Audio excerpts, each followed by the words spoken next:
¿sí?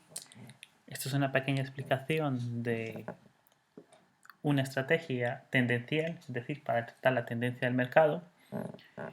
¿Cómo podemos detectar la tendencia, si es alcista o bajista? ¿Vale?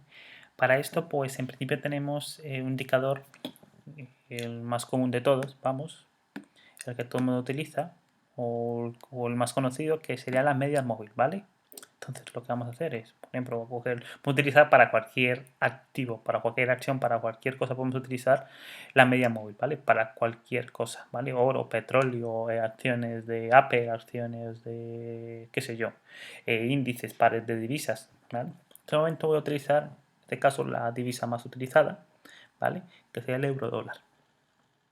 Lo primero que voy a hacer es poner la media móvil, ¿vale? Pongo la media móvil, ¿vale?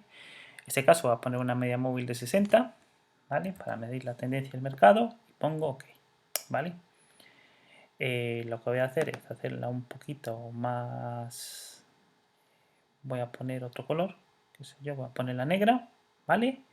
Y voy a poner un poquito más grueso, ¿vale? Para un poco mejor, ¿vale?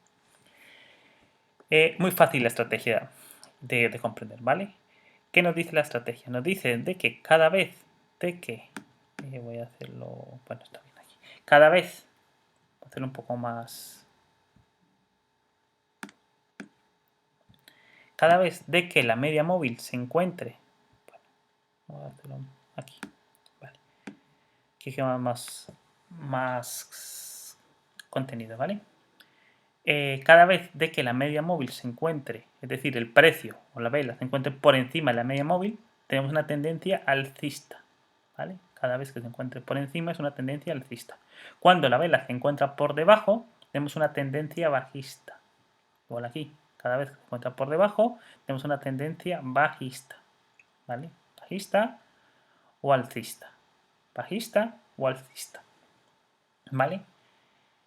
La tendencia es una estrategia, la principal estrategia, es decir, la estrategia más conocida por todo el mundo, tendencia alcista o bajista, y lo que trata es seguir la tendencia. Es decir, si estamos en Forex o en CFDs o en futuro, lo que tengamos nosotros, o con un contrato, pues compramos un contrato a la venta cuando el precio se posicione por debajo de la media móvil.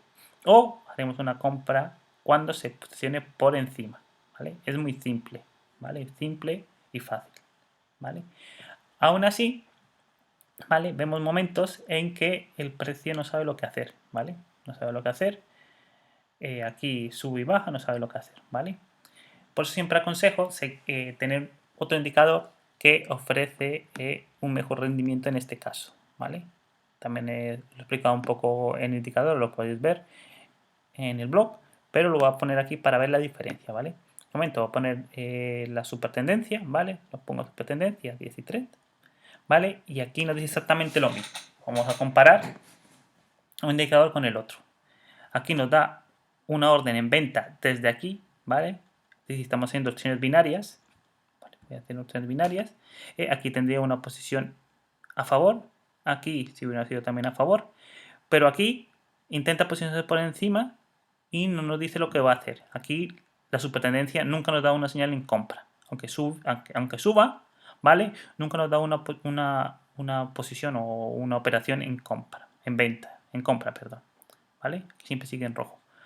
Aquí nos dio una señal en compra antes, ¿vale? Aquí lo vemos que nos dio una señal en compra aquí. Aquí hemos entrado en compra, pero para la media móvil, ¿vale? Si estamos haciendo conexiones binarias, la siguiente operación nos ha salido negativa, ¿vale? Aquí no hemos tenido más operaciones, aquí tocó varias veces la media móvil, aquí nos da una operación en venta, ¿vale? Aquí nos da una operación en venta y vemos perfectamente de que aquí en los binarios nos ha salido positiva, también la media móvil no. No estoy diciendo que la media móvil no funcione, no. La media móvil sí funciona, pero hay indicadores de que funcionan también muy similar a la media móvil porque va pegada al precio, ¿vale? Y nos dice qué tendencia tiene el mercado, ¿vale? Aquí en principio cuando el precio está por encima será una tendencia alcista y cuando el precio está por debajo pues vamos a tener una tendencia bajista, ¿vale? Aquí tenemos una tendencia bajista. Se nos adelante un poco, ¿vale? Aquí tenemos un poco Y aquí el precio sube y baja, aquí nos da una presión mala, una presión buena, mala, sube y baja, no sabe lo que hace. En cambio aquí la supertendencia ya nos dice de que solamente es bajista. Aquí una vez más dice que subamos, ¿vale? Y aquí sube y baja, ¿veis? No sabe lo que hacer, es decir, encontramos bastante volatilidad en el mercado, ¿vale? En este caso vamos a ver un gráfico de 15 minutos, ¿vale? En el que el precio sube y baja, ¿veis? Aquí sube y baja. No significa que la supertendencia nos va a dar señales falsas, sí nos va a dar señales falsas, ¿vale? Tenemos que comprenderlo, pero nos va a dar señales, va a dar mejores señales que si seguimos la media móvil en sí, ¿vale? Y si tenéis cualquier duda sobre la estrategia o cómo aplicarla, pues podéis comentar en el vídeo o en el blog e intentaré responderlo, ¿vale? Espero que os sea de utilidad.